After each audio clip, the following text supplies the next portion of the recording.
Sou artista, ativista, preta ativista, trans ativista, pernambucana, sou das artes, da educação, da deseducação, deseducadora eu sou.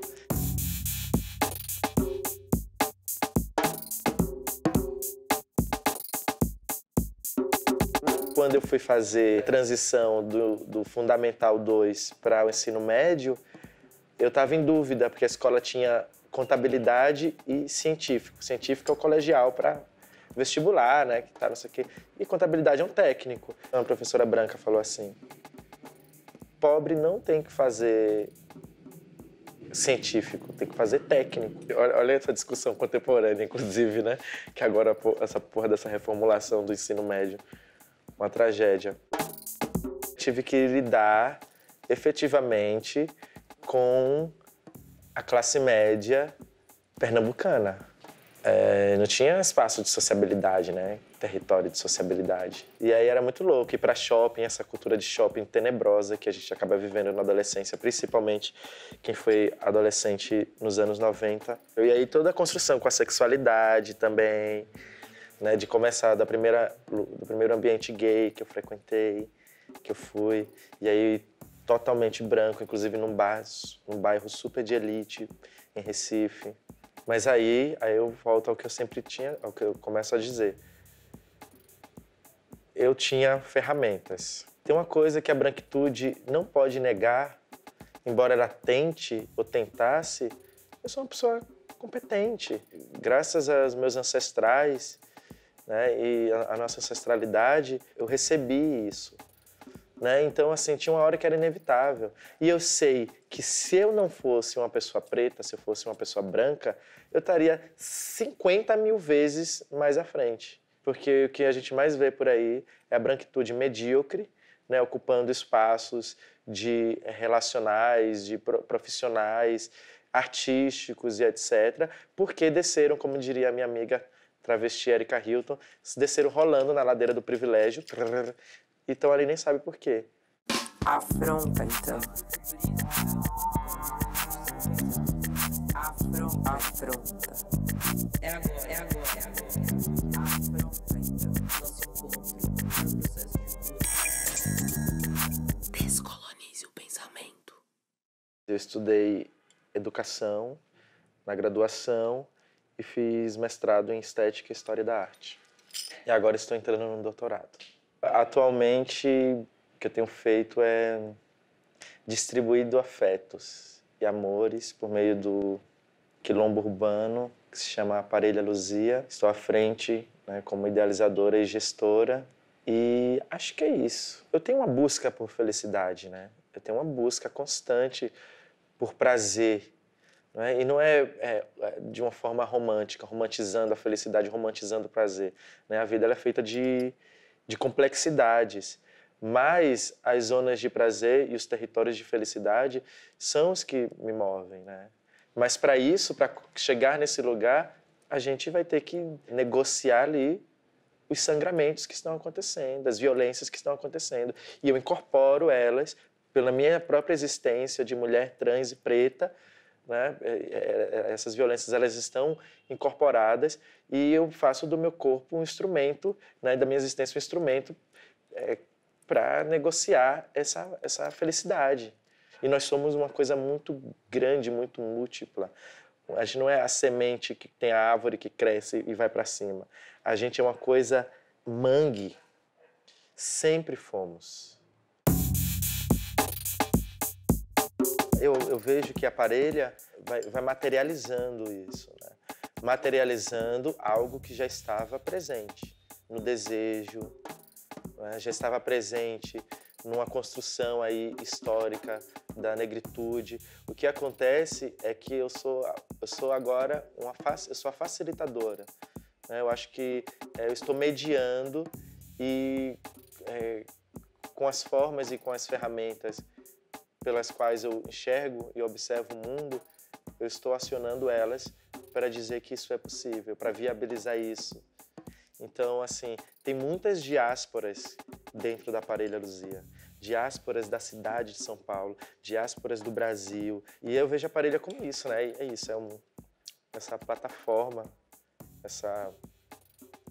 esse lugar de sociabilidade, esse lugar onde os corpos negros estão livres e em segurança. Eu acho que o acolhimento da Pretada em estar junto nisso diz respeito a isso também, diz respeito a dizer que temos mais um passo aí, mais muitos passos. Embora a gente faça um trânsito social ali de conseguir determinados trabalhos ou acessar a universidade e etc e tal, o nosso corpo ainda é excluso. Então nossos corpos não estão seguros nesses lugares, porque eles são corpos exotificados, fetichizados. Nós somos, nesses ambientes, ainda o outro. Não é natural a nossa presença. A gente não tem liberdade nesses lugares. Porque ou a gente chega nesses lugares afrontando, que dá um puta de um cansaço, às vezes eu não quero afrontar. Quero estar suave, quero estar de boa, ou então encontrar meus amigos, minhas amigas, e não ser morta, simples. E não ser xingada, simples.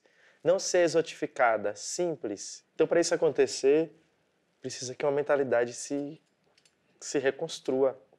E por enquanto que isso não acontece, há espaços como a Parelha Luzia que nos dão a possibilidade de um horizonte para que as utopias pretas possam fluir. Eu não acho que seja à toa que isso seja gerido por uma mulher trans. Porque, na real, né, entre muitas realidades, a gente quer ficar bem, né? E aí a gente, para ficar bem, para que o bem viver possa acontecer, a gente precisa se reconhecer. A gente precisa não ter que lidar com violências corriqueiras. E aí lá isso vai acontecer na Luzia, a cura. Porque eu não vou ter que lidar, a gente não vai ter que lidar com isso. A gente vai encontrar um território onde a gente pode propulsionar aquilo que nos move enquanto humanos, que é o desejo, que é o afeto, que é o carinho. Então a gente se cura, né?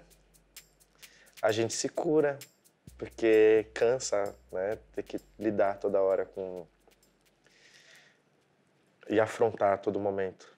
Eu acho que a gente tem responsabilidades pelo todo, pela coletividade. Por isso que nos compõe e por isso que nos faz estar no mundo. E eu tenho um discurso que muita gente acha que é ácido sobre a branquitude. Eu falo de responsabilidade. Primeiro que a branquitude é um sistema, não é um indivíduo.